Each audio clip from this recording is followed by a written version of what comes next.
Hey everyone, I'm Matt with Ozark Overland Adventures, and this is my good friend Rob, who also has a YouTube channel called Primal Moments. Primal Moments, yes. If you've been watching either of our channels lately, we've been doing a lot of traveling together.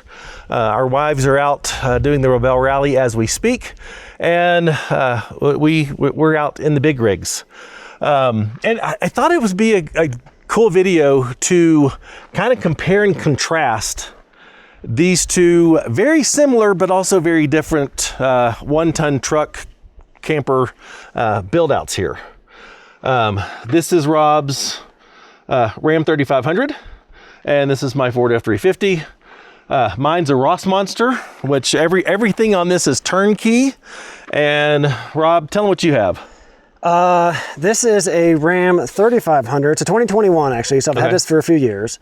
But yeah, this is more of a kind of build it yourself option where I couldn't go and buy this off a lot. Right. I had to source all the parts and get it built.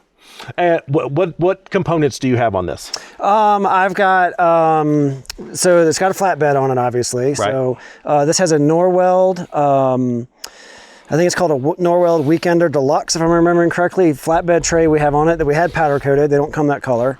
And then we put a four-wheel camper, pop-up camper on top of it.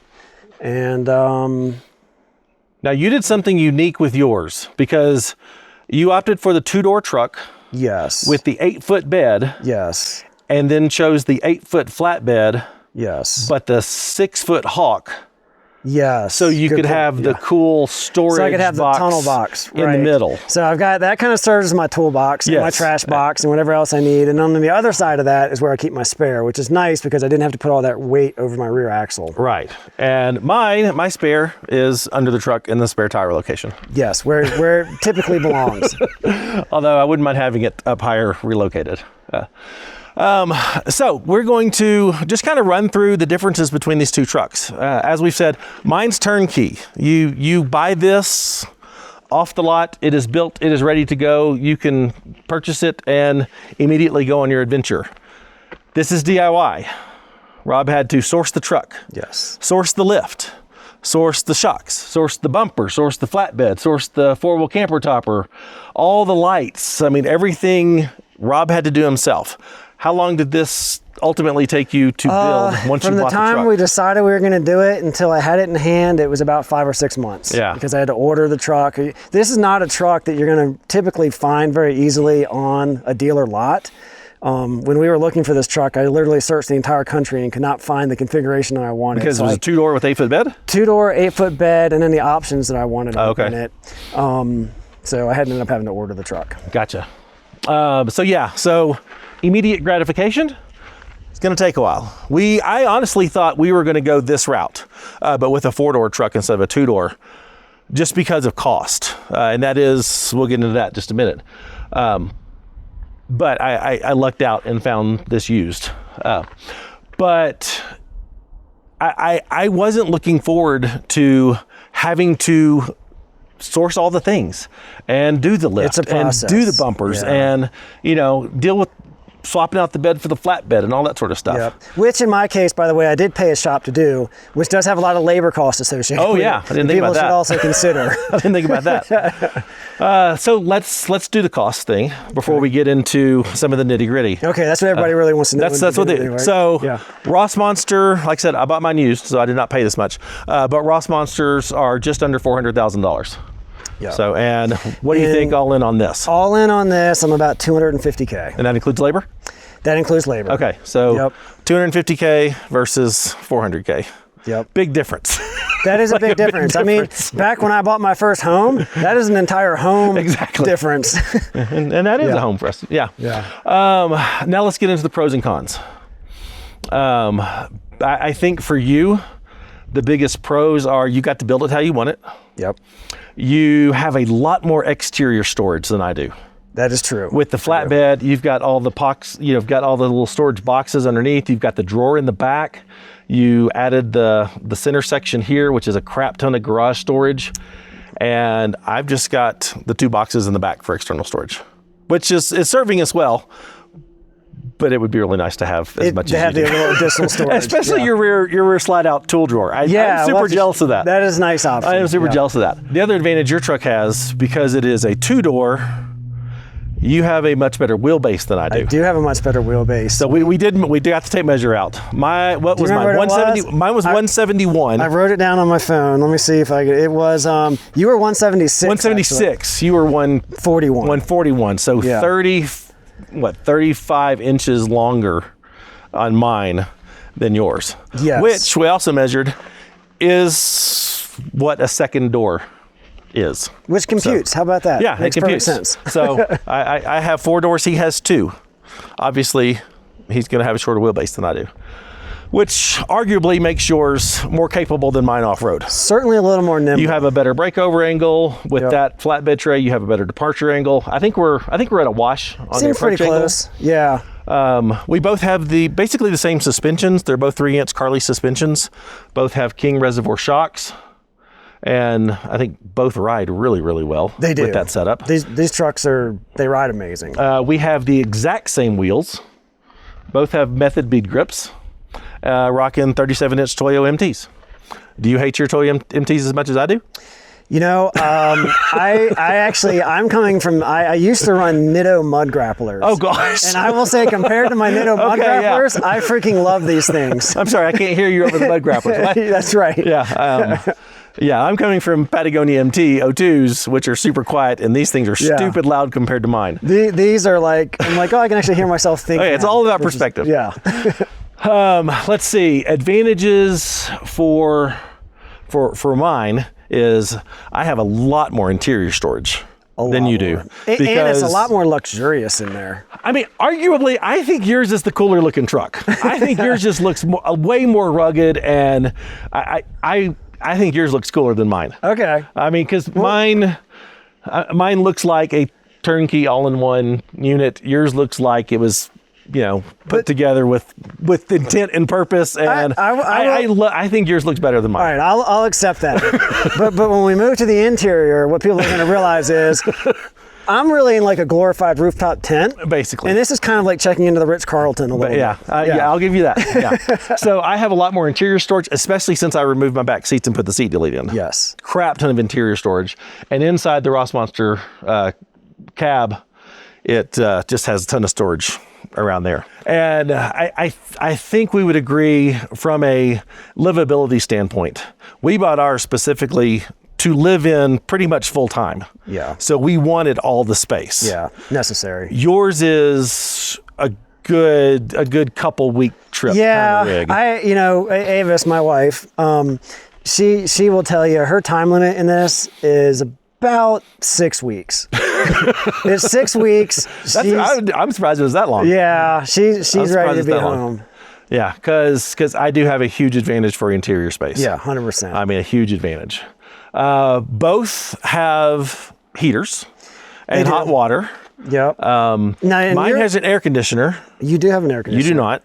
I do not have an air conditioner. We both have Max Air fans, front and rear. Yes. Both have, mine does have an interior shower. I do actually have an interior shower. Ish. I have to remove my dining room table. I have to put a shower curtain up, but technically I can shower in there if I want. Yeah. Do you have an exterior shower? I do have an exterior, and I you personally have to do a pop-up tent, right?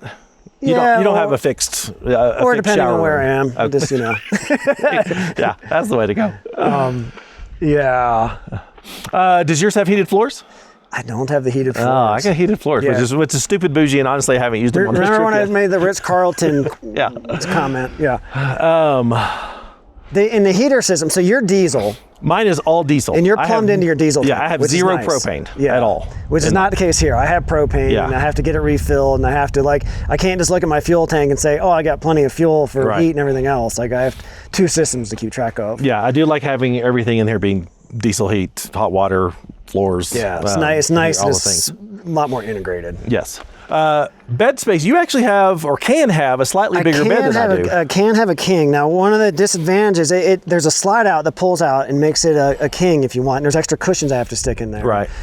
Which takes up a ton of your interior space. It takes up about this much of your interior space. Yeah, so we tend to just leave it in a queen configuration and never pull it out. And mine's just a queen. Yeah. I can't add or subtract from it. It is what it is. Yeah. Let's go inside yours. Okay. And then we'll go inside mine so they can see the differences between the two. That's good. Let's start with low class and move to high class. How about that? Okay. Issue number 1. How do you get in this thing? Well, I have a ladder that I can pull out if you needed to get in. I think we will need that. That I put right here, a little step ladder I keep in my toolbox. Me, because you are way high off the ground. I just typically, because I'm a young, nimble man, I usually just, right here, step up on the tire. All right, we'll step right in. Let's see. We'll just leave that out here. All right, can I do this one-handed with you do camera? it? Nope, I got to put the camera down.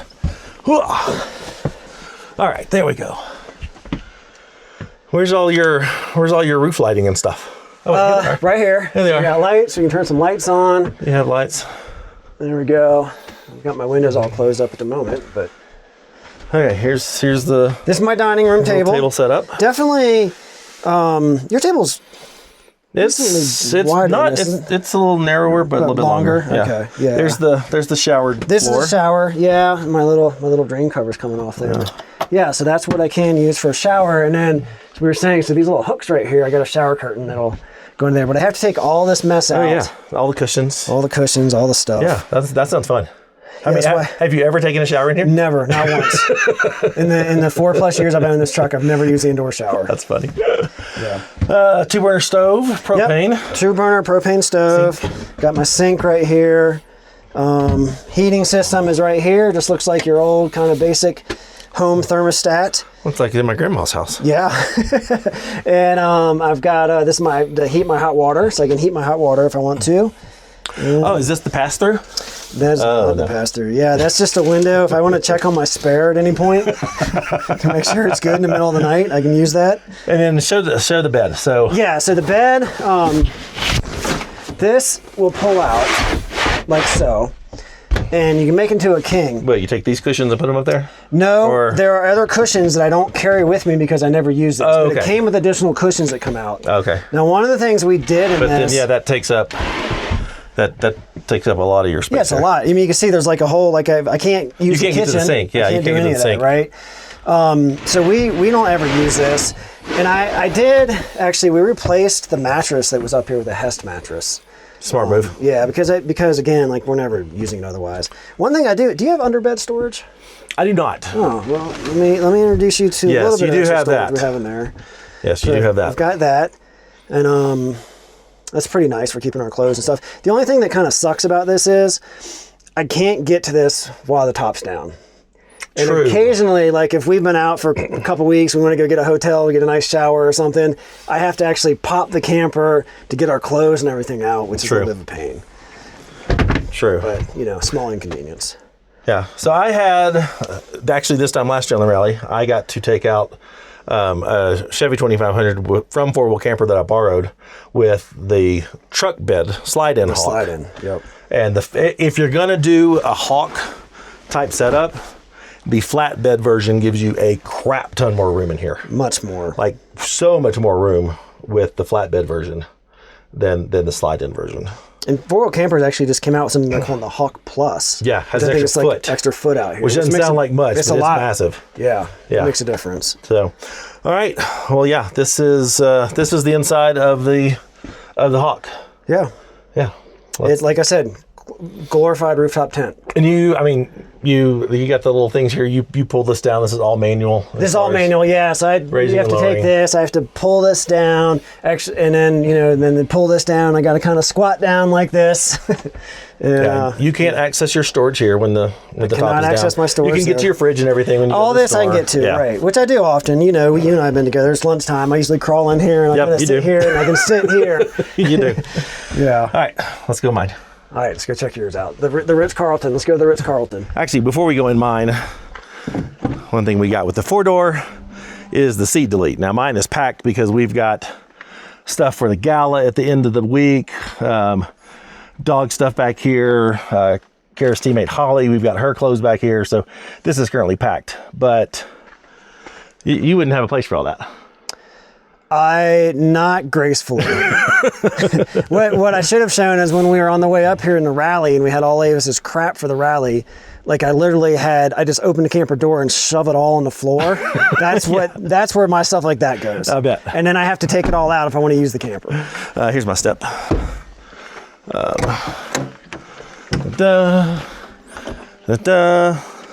My entryway is below the top of my tire. So that's handy. Definitely, you don't have to make the big, Yeah. It's easy. After you. Thank you. Yeah, this is good, Matt. If you want to trade for the night, I'm good. Yeah, with let's that. see. Yeah. Let me turn on my lights. There we go. Bingo. And my indoor shower here. Yeah, so this is the inside of the Rossmonster. Obviously, I mean, just the space from here to there is drastically more. I've got room for 2 cabinets both sides, all that sort of stuff. U-shaped seating area, all the cabinets up here for storage. I didn't see your microwave. Where was your microwave? Yeah. It's called either setting it out in the sun, or I have to use I have to use this thing called a flame. Oh, okay. Mine does have induction stove instead of propane, since there's no propane in this thing. But yeah, this is the inside of the Rossmonster. So much, if for full-time travel, I mean, this is the way to go. This feels like you're in a home. This does, and it does. It is perfect for me and Karen and the pups.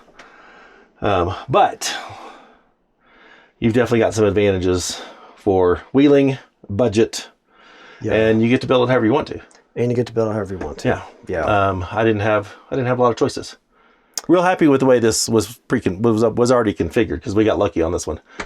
But yeah, you got to pick whatever you wanted. Even in your 4-wheel camper, didn't you get to pick like counter surfaces? We did. And wood all finishes? That stuff. They didn't have the butcher block. Wasn't an option for 4-wheel camper. I don't know why. I think it is now. I think it is now. Maybe. Is it now? I don't know. So. Maybe bamboo or something they have. Yeah. Yeah, I always say, I think, there is no perfect rig. Exactly. Right? It's just a series of compromises. And I think you have to kind of decide, like in your world, you were like, hey, we're going full time on the road. So your compromise is you're maybe giving up a little bit of off-road capability, but you've got a much nicer living space to be full time on the road versus me, because it's not my goal to be full time on the road. Right. I kind of gear more towards capability, and just a place to get out of the elements. Yeah. But we have proven on this trip that both of these rigs are very capable. They are very capable. They both do really well. Yeah. Now, we haven't yet tackled the Rubicon in these. That's going to be next year, right? That's it. Kara would so kill me. I got to talk Kara into this. I do want to do Hell's Gate on Hell's Revenge in this thing. I am quite confident I can make it up Hell's Gate in this thing. But it's just whether or not Kara will let me. It sounds like a hold my beer moment. It does. Hold my Coke. You're my Coke. Okay, let's talk about some of the off-road capabilities, because your Ram 3500 does not have a factory locker option. It does not have a factory locker This option. has a factory rear locker with the Ford, and this isn't about a Ford versus Ram thing. But this is just the differences between our two trucks. But you did have lockers added to yours. I did. We did front and rear ARB, air-driven lockers in it. I also re-geared the truck. So we went from the factory gearing. I think it was 321s that came from the factory, and we're running 444s. Yeah, I have no idea what the gearing in this truck is, and I think it's factory gearing. It's probably factory gearing. Now, one thing we haven't talked about yet is weight. Yeah. And we think they're pretty close to each other, but we actually think yours might be heavier. It might be, according to what you're saying. Yeah, my rig is heavier, which I find hard to believe, but I don't know. Mine, the specs on mine are 11.2. I'm gonna say probably 11.5. You've actually weighed yours. I've had mine on the scale. Yeah. And what was yours? I'm about 6 tons on the nose. Okay. With that's loaded out. That's with I've got an auxiliary fuel tank. I've got all the fluids are full. All the water, all that. Right. About that. So if all those things aren't full, obviously I drop a few hundred pounds. Okay, so you're 12,000 pounds. Loaded out. I think that's probably plausible, because my whole back camper piece is all composite stuff, whereas you've got the super heavy flatbed tray. Yeah. Like that's. I mean, it is Supposedly aluminum. It's aluminum, and it's not supposed to weigh that much, but it does. But that's heavy. Yeah. Yeah, that's real heavy. So, okay, you said you added an aux tank to this. I did, yeah. I can So how many gallons do you have? I have a total of 58 gallons. So I have. I've got 48. 48. So from the factory, this has a 28-gallon fuel tank. 28? 28. Are you? Oh my gosh. Yeah, that's it. But which is why I added the aux tank. So we put in a Titan tank right back here that gives me an additional 30 gallons. Okay. So I've got a total of 58 gallons. Okay, so that's where the factory spare would have gone. That's where the factory spare would have gone. Okay. Yeah. So I took out what would have been, the heavy spare, and I put a heavy fuel tank in its place. But at least I don't have the spare and a fuel tank back here. All right, awesome. One thing we didn't discuss is battery and solar. Oh, yeah. So what's your spec with? So I'm running 300 amp hours with 400 watts of solar on the roof. Just 300 amp hours? 300, that's it. That doesn't sound like It's not much, but again, I'm not running. You don't have a lot of power hungry things in there. I was gonna say I'm not running heated floors. Well, that's diesel. That's hot. That's a hot water pipe. Oh, is it really? Yeah, it's hot water pipe. I did not know that. Okay, well, I don't have an induction. But you don't have an induction stove. Yeah. We both have how big is your fridge? I have no idea. No, mine's 135 liters. Okay. I think they're. It's the Medic. I think they're whatever. pretty similar. Yeah. How much solar you said? 400. 400 watts solar. I've got 660 amp hours of battery in this, 600 watts of solar, and I can tell you, you have a Starlink Mini up there. I do. I have a Starlink Gen 3. The Starlink Gen 3 pulls so much more power than the Mini. And I can tell you, if we are not getting really, really good sun, I've got about a good long weekend out of this setup, running the Starlink full time, because the Starlink sucks a crap ton of power. Of course, running the microwave, running the induction cooktop. I can, if we have really, really solid sun, we're good. But if it's a cloudy weekend, we're going to run out of battery sitting still on this thing. Without good solar. And is it yours the Victron system? Mm-hmm. Yeah, mine's all Victron. Which is nice because yours charges at like 100 amp hours or something? Yeah. And mine, I have the RedArc Manager 30 system. Oh, so you got 30 amps. I only charge at 30 when I'm running. So even at your fully dead at 600 and whatever amp hours you have, compared to my 300, you will charge much faster than I'll ever get back. That's true. Yeah. The Victron system in this thing is phenomenal. I do have a battery upgrade coming in my future. I'll get about 960 amp hours coming, hopefully before the end of the year. So we will do a battery upgrade in this. All right, before we wrap this up, we didn't talk about the heights. Yes. Because surprisingly, mine's a hair shorter than yours. Which is very surprising. It is surprising. Yeah, looking at them visually, it doesn't seem that way, but when we actually measured them, they are. Yeah, so you've got the measurements. What was mine top down? Yours top down, we were going with like 9.1, 9.2. Including the solar panels on top. Including the solar panels, yes. Without the solar panels, you'd be, another 3-4 inches under that. Yeah. And then I was 9.2. 9.2. So flat, we're about the same. Including your solar panels. Including solar panels. Yeah. And maybe not including your Starlink. Maybe not including my Starlink. Yeah, your Starlink sticks up quite a bit. But pretty much a wash. Pretty close. But deployed. Yeah, that was very surprising. It was. So you were 10.2. Yeah. And I was 10.11. So you're 9 inches taller deployed. So I can park under a shorter tree than you can. You can. Now you probably won't catch me parking in trees because my Starlink won't exactly. Work, but all right. One other thing too, maybe we should mention, is in high winds. Okay. So one of I've camped in this thing in about 50, 60, maybe 70 mile an hour gust. We were out in a storm in New Mexico one time. It was crazy. It's not fun in this camper in the high winds because of the cloth. The cloth, it just is so noisy in there. And the roof is aluminum, and it will actually, in high enough winds, it kind of rolls and pops. So if you want a good night's sleep, probably not happening in high enough winds in this thing. And I have zero issues at all. No issues, right? Because your roof is the all composite, right? Your sides, it's you don't have any of that rolling. Yeah, mine is very well insulated. Yeah, I have literally parked and slept next to a semi idling at a truck stop zero issues. Once this thing is in there, you're shut down. You can't hear the outside world much. That is absolutely not the case over here. I mean, the fabric is this thin, right? You've got the insulation package in yours. How do you think yours does in cold weather? It's okay. Avis and I camped, I think the lowest temperature we've camped in is about -5. -5, okay. It's not warm. It will, we had the heater running full blast the entire time we slept that night. And it was maintaining maybe 50 degrees in there. Oh, wow. Okay.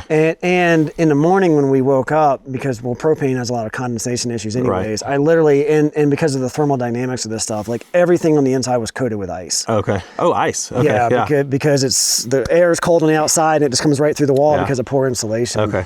So far, the coldest I've been in, it was actually on this trip at about 29 degrees.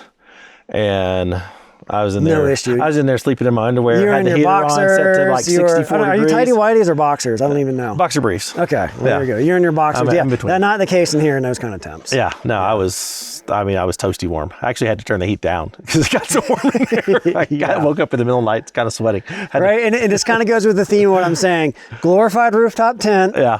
Ritz-Carlton. Yeah. So, I think we covered everything.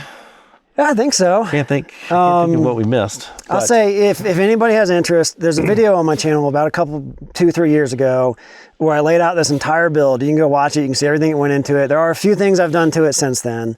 We re-geared it. We did some electrical upgrades and other stuff to it, but you'll get the gist of the build. Yeah, and I've got a video on my channel of buying this. Yes. Rolling up. Yeah, the only upgrades we've done to this is added a second storage box and the seat delete. And those are the biggest things we've done to it. Yeah, which have been awesome. Well, I think it's an awesome build, and I can't wait to see you run Hell's Gate in it. I'll watch from the bottom. Dude, you can make it better than I can. You have front lockers now. I don't. I have a rear locker. So, anyway, if you guys have any questions about these two trucks, be sure and put them in the comments. Both of us will check it out and answer as best we can. But like Rob said, there is no perfect rig. It just depends on the compromises you're willing to make to achieve the goals that you're trying to do. And for us, it was full-time living. And for Rob, it was being able to adventure, for longer periods of time than you could in your Tacoma. Right. Trying to get the most places we can with the most comfort. Yes. And there's some trade-offs, right? Exactly. So thanks for watching. Hope this was helpful. If you would, like the video, subscribe to the channel if you're not, and go check out Rob's channel too, Primal Moments.